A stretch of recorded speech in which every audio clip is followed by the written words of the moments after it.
Now, gene flow is migration.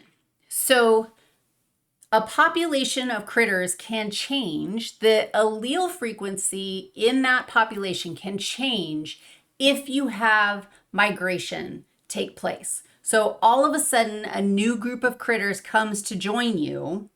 And if all those critters joining you just happen to be tongue rollers, doesn't matter what your original allele frequency was, all of a sudden you have new folks in your population, and they may all be non-rollers, which changes your allele frequency in your population.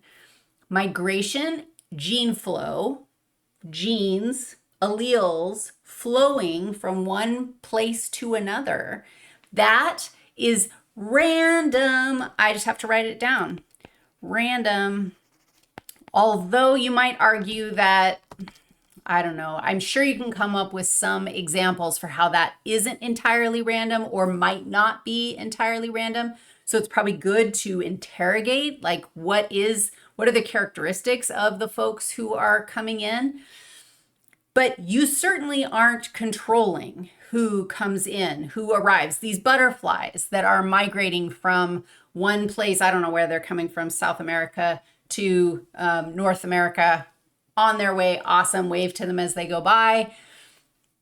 When they arrive, who knows who's already there and what the qualities are, and if the allele frequency changes, microevolution took place.